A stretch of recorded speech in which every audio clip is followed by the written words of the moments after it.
जय गुरुदेव, जय माता की। मित्रों, आज का विषय हमारा रहेगा कि अपने शरीर की शक्ति को कैसे पहचानें या कैसे अर्जित करें।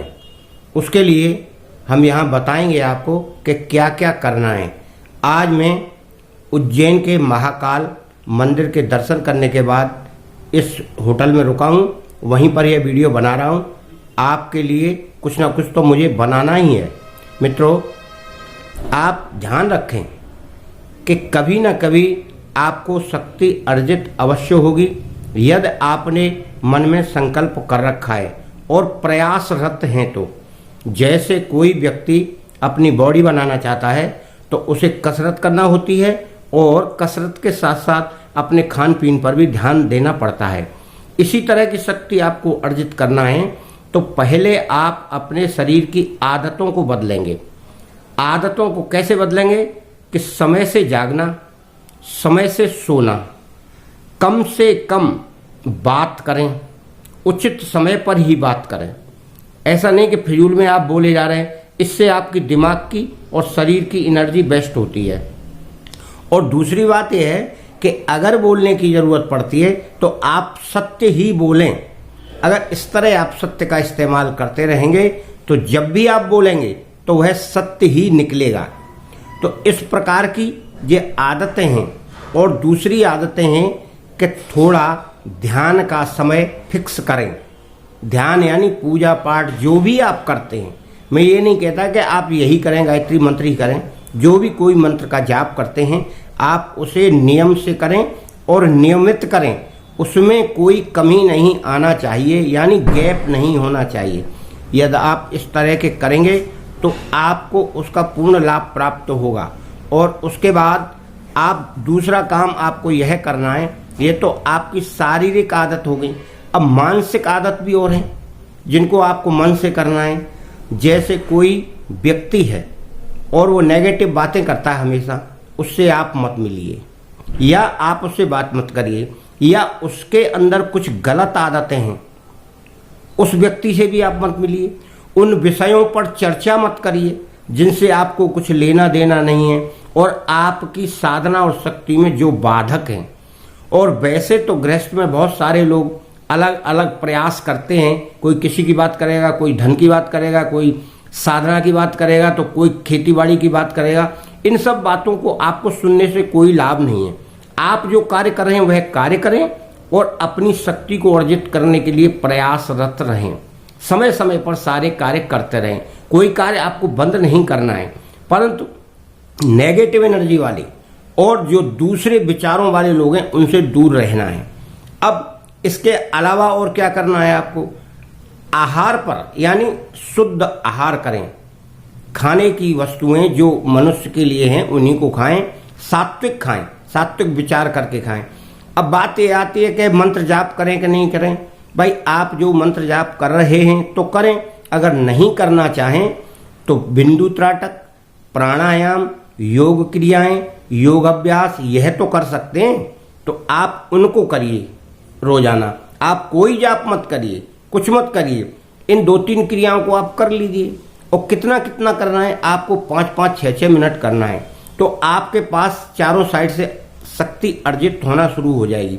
कैसे होगी कि यदि हमको पानी एक खेत से अगले खेत में पहुंचाना है तो उस पानी के निकलने के सारे रास्ते बंद करना पड़ेंगे, तभी वह दूसरे खेत में पानी जाएगा।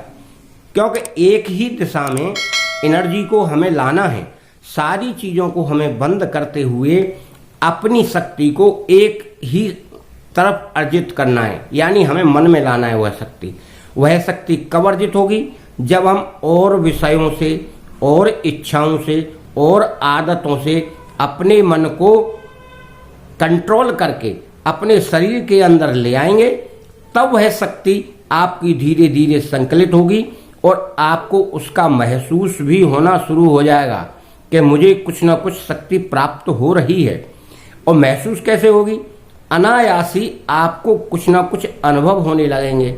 हो सकता है कभी कभी ऐसी भी घटना घट जाए जो आपने ना सोची हो, ना समझी हो, ना देखी हो, तो आप कहेंगे भाई ये कैसे हो गया, ये तो मैं कल विचार कर रहा था और ये आज हो गया। इसीलिए आप अपनी शक्ति को अर्जित करने के लिए यह सब छोटे छोटे से कार्य करें और अपने आप को नियमित करें।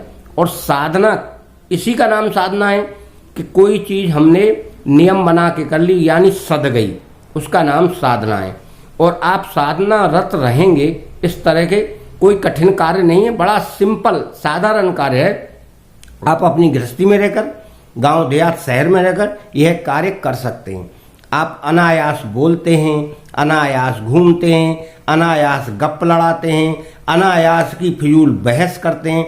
इन सब में आपकी एनर्जी बहुत खराब हो रही है। आप केवल मतलब की बात करें।